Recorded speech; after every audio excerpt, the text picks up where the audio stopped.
नाविक परिवार जिनके पास 130 नौकाओं का बेड़ा है, उन्होंने 13 जनवरी से लेकर के 26 फरवरी के बीच में 30 करोड़ रुपए कमाए हैं एक परिवार। आप मुझे बताइए, क्या इतना पैसा कभी कोई कमा सकता था?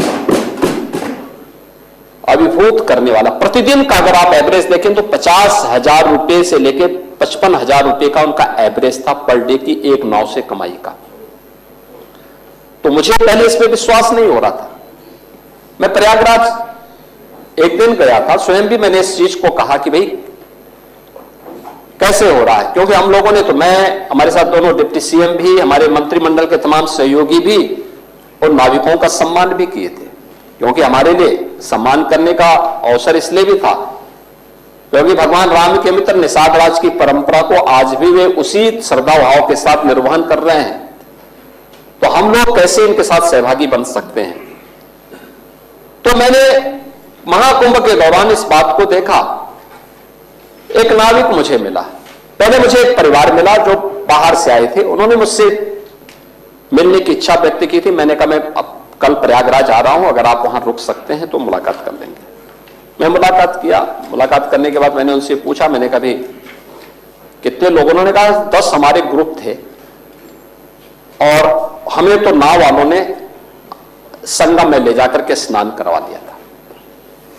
तो मैंने कहा नाव वाले ले जा रहे थे तो आप लोग हर ग्रुप को ले जाने में कितना पैसा लग रहा था? उन्होंने कहा साहब देखिए, वे हम लोगों से हर ग्रुप से 2-2 हजार रुपया लेते थे और हमें ला करके स्नान करा के आते थे। और आप सोचिए कि मैंने कहा कितने का, 2 घंटे के अंदर हम लोगों ने अपना स्नान पूरा कर लिया था।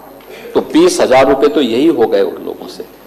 अब 2 घंटे में 20,000 रुपए जो कमा रहा है, सुबह 4 बजे से उनके द्वारा स्नान का कार्यक्रम प्रारंभ होता है तो सायंकाल तक 50,000 रुपया कमाना उनके लिए कोई कठिन काम नहीं था। तो मैं इसीलिए कह रहा हूं कि यह कौन तबका ऐसा नहीं था जिसने न कमाया हो, और उसका बृहद आर्थिकी पक्ष है जिसको लेकर के आर्थिक विशेषज्ञ अपने अनुसार अनुमान लगा रहे हैं। हमारा अनुमान है कि उत्तर प्रदेश की अर्थव्यवस्था में 3.5 लाख करोड़ रुपए से अधिक का इससे अंतर आने वाला है। ये विरासत को विकास के साथ जोड़ने का परिणाम है और यह विजन दिया है प्रधानमंत्री मोदी जी ने, देश को दिया है। ये केवल उत्तर प्रदेश जो कि उसकी आत्मा है, तो उत्तर प्रदेश में सभी स्थल हैं, इन क्षेत्रों से तो ही रहा है, लेकिन दुनिया, पूरा देश इससे अभिभूत है। दुनिया ने इस महा चमत्कार को देखा है जो महाकुंभ ने दुनिया को दिया है। लेकिन मैं समाजवादी पार्टी से जुड़े हुए मित्रों से कहना चाहता हूं, भारत की विरासत पर आप गौरव की अनुभूति नहीं करते? कम से कम जिनके नाम पे आप राजनीति करते हैं उनके विचारों को ही मान लेते हैं। डॉक्टर राम मनोहर लोहिया ने इस बात को कहा था कि भारत की एकात्मता के 3 आधार हैं,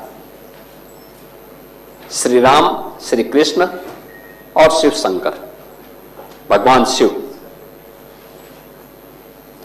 जब तक भारत की जनता इन 3 देव महापुरुषों के प्रति श्रद्धा का भाव रखेगी, तब तक भारत को भारत बने रहने से कोई रोक नहीं सकता। दुनिया की कोई ताकत भारत का बात बता सकता है। डॉक्टर राम मनोहर लोहिया प्रखर समाजवादी थे। वे हमारी विचारधारा से जुड़े हुए नहीं थे, हां कांग्रेस के विरोधी थे, अपने मुद्दों पर लड़ते थे। आज समाजवादी पार्टी डॉक्टर लोहिया के विचारों से कितनी दूर भाग चुकी है।